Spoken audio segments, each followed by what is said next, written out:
Notas acerca de las ideas políticas LXXIX.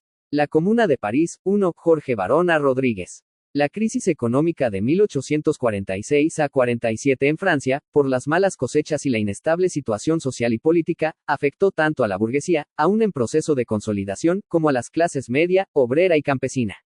La coincidencia de intereses y ambiciones generó una coalición que promovió el fin de la monarquía, Louis Philippe, y el restablecimiento de la república. Pero, más allá de ese interés político, subyacían las contradicciones clasistas de unos y otros. Comillas. Entre los revolucionarios, representadas por dos banderas, la tricolor de los burgueses liberales y la roja de los obreros oprimidos por las pésimas condiciones de trabajo. El triunfo de la primera y la represión de junio contra el proletariado determinaron la victoria de la revolución política liberal y la postergación de la revolución social. Este fue el inicio de la consolidación del sistema capitalista en Francia. El https://elhistoriador.com.ar. Fragmento de Felipe Pigna, coordinador, El Mundo Contemporáneo, Editorial AS, Buenos Aires, 2000. La rebelión proletaria del 48 fue el inicio de un largo proceso de lucha, todavía inconcluso, por la reivindicación de los derechos de los obreros y el abierto repudio a las condiciones de explotación de la clase trabajadora. Tuvo gran impacto en el resto de Europa, incluso en América Latina, aunque fracasó en su pretensión de mejorar las condiciones sociales de las clases subordinadas. No obstante, abrió el margen histórico para la universalización de los derechos políticos, restringidos a los hombres, y, para contener los riesgos de ruptura revolucionaria, comenzó un ciclo de reformas económico-sociales, si bien paulatino y desigual en los diferentes países, y sin incluir a todos los sectores, sino principalmente a segmentos privilegiados de la clase obrera. El gobierno de Napoleón III fue el primero de Europa en llegar al poder gracias al sufragio universal. Votaban los hombres mayores de 18 años, consecuencia directa de la Revolución de 1848, la cual estalló por las pretensiones de las clases populares que no habían sido satisfechas, pero los gobernantes habían comprendido que tarde o temprano deberían darles espacio político y satisfacer, aunque parcialmente, sus demandas económicas. Era una forma de prevenir nuevas revoluciones, otorgando pequeñas concesiones para evitar cambios profundos.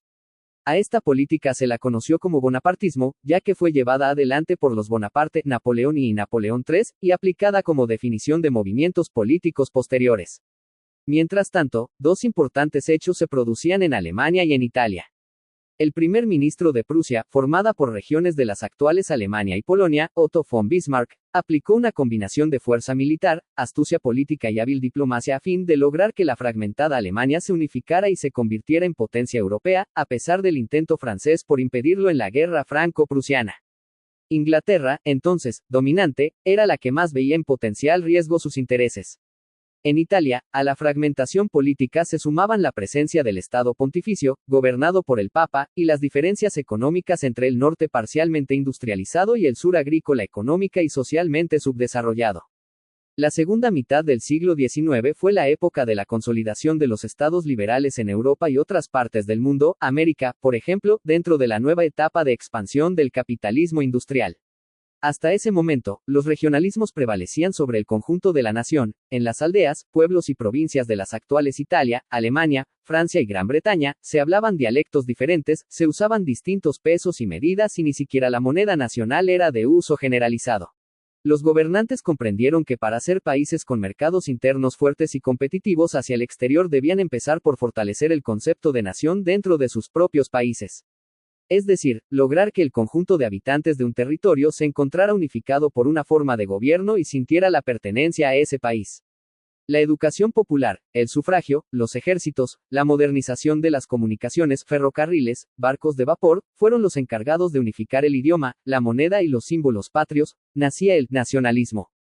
Este periodo fue particularmente conflictivo para algunos países como Italia y Alemania, en los cuales se libraron guerras por la unificación nacional, así como otras guerras, la de Crimea, que involucró a gran parte de Europa, y la franco-prusiana, cuyo desenlace reconfiguró el mapa geopolítico.